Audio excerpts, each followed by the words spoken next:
নমস্কার, আমি Bithi. Welcome to my channel Rai daily blog. কেমন আছো সবাই? আশা করছি অনেক ভালো আছো, আর যে যেখানে আছো একদম ঈশ্বরের কৃপায় সুস্থ আছো। তো এখন ওই সকাল 11:30 মতো বাজে, আর এখন থেকে তোমাদের সাথে নিয়ে আমি আমার ব্লগটা স্টার্ট করছি। আশা করছি আমার এই ছোট্ট ভিডিওটি তোমাদের একটু হলেও ভালো লাগবে। তো চলো তোমরা পুরো ভিডিওটা দেখতে থাকো। আর ভিডিওর শুরুতেই আজকে আরিয়ানের দুষ্টুমি দিয়েই শুরু করলাম। এদিকে দেখো, আমরা এখন একটা জায়গায় যাব, একটা জায়গায় বলতে হসপিটালে যাব। তো এই আগেও 2-3 বার গেছি, তো সেই ভিডিও তোমাদের সাথে এখনও শেয়ার করতে পারিনি। তো এদিকে এখন হসপিটালে যাওয়ার জন্য তো আমরা রেডি হয়ে গেছি। তো আমি, আমার হাজব্যান্ড আর আজকে আরিয়ানকেও নিয়ে যাব।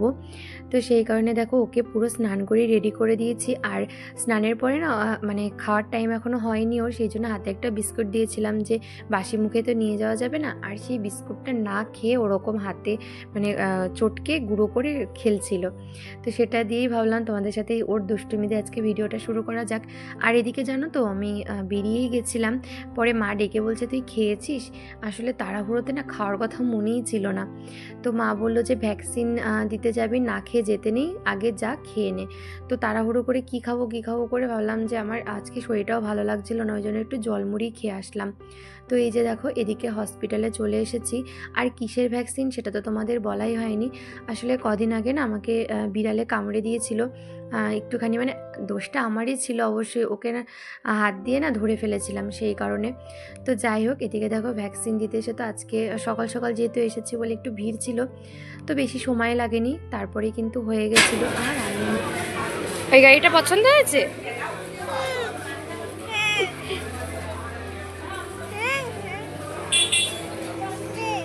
দাও, ওকে দাও।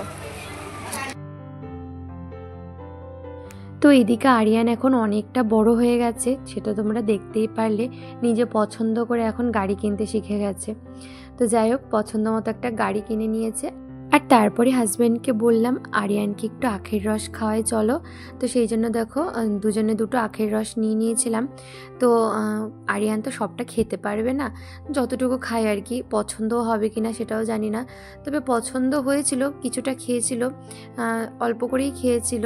তো এদিকে দেখো আর কি স্ট্র দিয়ে খাওয়ানোর চেষ্টা করছিলাম, খেতে পারছিল, কিন্তু এতটা বড় তো স্ট্রটা, ওই জন্য ওর একটু টানতে অসুবিধা হচ্ছিল। তো সেই জন্য স্ট্রটা ফেলে দিয়ে ওকে এমনি একটু খাইয়ে দিয়েছিলাম।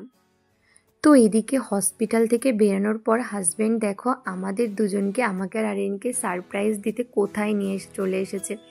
আমি না বুঝতেই পারিনি, একটা অন্য রাস্তা দিয়ে যাচ্ছিল, তো আমি ভাবলাম এই রাস্তা দিয়ে বাড়িতে যাবে এবার। ও বললো হ্যাঁ। মা, হঠাৎ করে দেখি এইখানে নিয়ে এসেছে। আর আমি কি বলবো, মানে একদিকে আনন্দ হচ্ছে, ভালো লাগছে, আর একদিকে কিন্তু আমার প্রচণ্ড রাগ হচ্ছিল ওর ওপরে। কি বলবো দেখো, সেই কারণে কিন্তু এখানে আমি কোনো রকম ছবিও তুলিনি আর কোনো রকম ভিডিও করিনি। হ্যাঁ, ওদের দুজনের একটু ফটো তুলে দিয়েছিলাম সুন্দর মানে করে, আর হচ্ছে সবটা তোমাদের সাথে শেয়ার করবো বলে ভিডিও করেছিলাম। কেন বলো তো, ও তো আমাকে একবার বলবে বলো যে এরকম একটা জায়গায় আসবে, সবাই কি সুন্দর সেজে গুজে এসে ফটো তুলছে বলো। আর আমি হসপিটালে আসবো বলে যেমন তেমন করে চলে এসেছি তাড়াহুড়োর মধ্যে। তো অনেক কাজ ছিল, সেই কারণে একটু মানে নিজেতে একটু রেডি হব কোনো মতন একটা জাস্ট চুড়িদার পরেই কিন্তু আমি হসপিটালে চলে এসেছিলাম, যে টাইমের মধ্যে যে আবার ভ্যাকসিনটা নিয়ে কিন্তু আরিয়ানকে আবার খাওয়াতে হবে, ঘুম পাড়াতে হবে। তো সেই কারণে আর কি সবটা নিয়ে কিন্তু আমার ভীষণই মাথা গরম হয়ে গেছিলো। তবে যাই হোক, রাগটাকে সাইডে রেখে কিন্তু আনন্দ করেছি ওখানে। তো ও বলছিল আর কি রেস্টুরেন্টের, এটা একটা আর কি রেস্টুরেন্ট, তোমাদের তো বলাই হয়নি, তো এটা রানাঘাটে। আর আসলে হচ্ছে ও বলছিল যে রেস্টুরেন্টে গিয়ে কিছু একটু খাওয়া দাওয়া করবে, কিন্তু আমার এতটা লাগছিলো, আমি বললাম আরিয়ান তুমি তো বলবে, তাহলে ওকে অন্তত কিছু একটা খাইয়ে নিয়ে আসতাম, ওরও তো খিদে পেয়ে গেছে। তো সেই কারণে ওখানে 5 মিনিটও দাঁড়ায়নি, তো একটু ঘোরাঘুরি করে একটু দেখে আর কিছু ভিডিও করে ওদের ফটো তুলেই কিন্তু চলে এসেছিলাম বাড়িতে, যেহেতু আরিয়ানের খিদে পেয়ে গেছে, আর বাইরের কি খাওয়াবো বলো ওইটুকু বাচ্চাকে। তো সেই জন্য ভাবলাম যে আর একদিন আসা যাবে, তো আজকে যাই।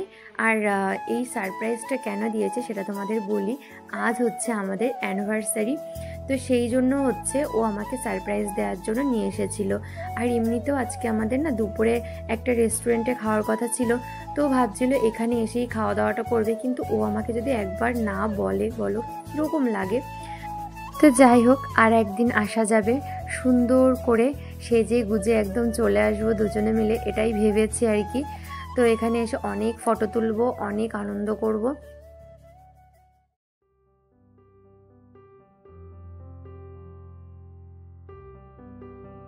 আর এদিকেই তো বাড়িতে এসে আমি তো অবাক, দেখছি বাবাই রান্না করছে আর মা সমস্তটা জোগাড় করে দিচ্ছে বাবাইকে। এত ভালো লাগছিল না দেখে দৃশ্যটা। আর বাবাই যেহেতু রান্না করছে, মানে আমাদের এই বিশেষ দিনে আজকে বাবাই যেহেতু রান্না করছে নিজে হাতে, আর মা সবটা গুছিয়ে দিচ্ছে, সেই কারণে না রেস্টুরেন্টে খেতে যাওয়ার কথা একদম মাথা থেকে বেরিয়ে করে দিয়েছিলাম। ওকে বললাম আজকে বাবাই যেহেতু আমাদের জন্য রান্না করেছে, একদম রেস্টুরেন্টে খেতে যাব না, অন্য একদিন হবে, আজকে বাড়িতেই খাবো।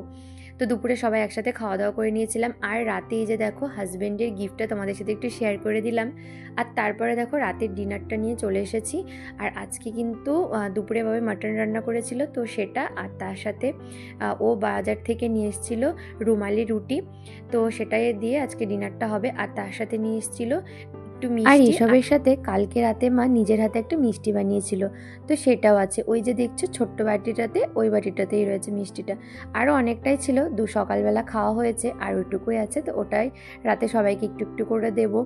আর এই যে দেখো এখন মানে রাতের ডিনার শেষে চলে এসেছে আইসক্রিম। তো এমন একটা মানে দিনে আজকে আমাদের আইসক্রিম খাওয়া হবে না সেটা তো কখনোই হতে পারে না। ও তো আগে থেকেই বলছিল যে আমাদের অ্যানিভার্সারির দিন কিন্তু একটা আইসক্রিম আনবো, সবাই মিলে খাবো। তো অনেক দিনে আইসক্রিম খাওয়া হয় না আসলে, ঠান্ডার মধ্যে না সেরকম একটু আইসক্রিম আনতে চায় না, ঠান্ডা লেগে যাবে বলে। তো দেখো এখন রাত বাজে 12টা 5, মানে অ্যানিভার্সারির তো টাইম পার হয়ে গেছে, মানে পরের দিন হয়ে গেছে। তো আমি সেটা ওকে আর কি বলছিলাম, দেখো অ্যানিভার্সারির দিন আইসক্রিম খাবো, আর সেটা পরের দিন কিন্তু হয়ে গেল, রাত্রির 12টা বেজে গেছে। তো খাওয়া দাওয়া করতে করতে না সবটা গুছাতে এতটাই লেট হয়ে গেল কি বলবো। তো এই যে দেখো এখন এতটা আইসক্রিম আমরা এখন 4জন নিয়ে বসে পড়েছি, 4জন না, আমাদের সাথে কিন্তু আরিয়ানও আছে। তো বাবাই তো খেয়ে দিয়ে শুয়ে পড়েছে, বাবার একটু দাঁতে প্রবলেম আছে বলে বাবাই বলে আমি এখন আইসক্রিম খাবো না, অসুবিধা হয় আইসক্রিম খেতে। তো সেই কারণেই বাবার ভাগেরটা এখন সবাই মিলে আমাদেরই নিয়ে নিতে হয়েছে। আর কি বলবো, এতটা আইসক্রিম খেয়েছি না, তারই যে মানে তোমরা প্রমাণ পাচ্ছ গলার অবস্থা ভীষণই খারাপ, কয়েকদিন থেকে আমার আর কি গলাটা কিন্তু বসে গেছিলো। তো এখনও গলাটা ঠিক হয়নি, তারপরে দেখো আইসক্রিমটা খেয়েছি, আরও না গলা ব্যথা হয়েছে, কি বলবো এতটা কষ্ট হচ্ছে কথা বলতে, ঢোক গিলতে, মানে ভীষণই কষ্ট হচ্ছে। তো যাই হোক, আইসক্রিম খেতে ভালোবাসি তো ভীষণই, তো সেই জন্য কিন্তু বারবার বলা যাবে না যে আইসক্রিম খেয়ে আমার এই অবস্থা হয়েছে গলাটার, তো এটা ভুলে যেতে হবে, বুঝলে তো। আর এদিকে দেখো আমার আরিয়ানের রিয়াকশানটা দেখো, সবাই মিলে আমরা চামচে করে আইসক্রিম ধরছি, আর ওর রিয়াকশানটা জাস্ট দেখার মতো। প্রথমে না নানা করছিল, তারপরে ভালো লেগেছে, আর বাচ্চাদের তো এই সমস্ত জিনিস ভালোই লাগে, তারপর না বারবার চাইছিল। তো ওকে তো বেশি দেওয়া যাবে না, জাস্ট একটুখানি দিয়েছিলাম, আর তারপরেই না ওকে দেবো না বলে বাটিতে করে এইভাবে বসিয়ে রেখেছিলাম ওকে দিয়ে। তো এটাই ও আর কি অনেকক্ষণ ধরে খাচ্ছিল। তো যাই হোক, আজকের ভিডিওটা এই পর্যন্তই, অনেক রাত হয়ে গেছে।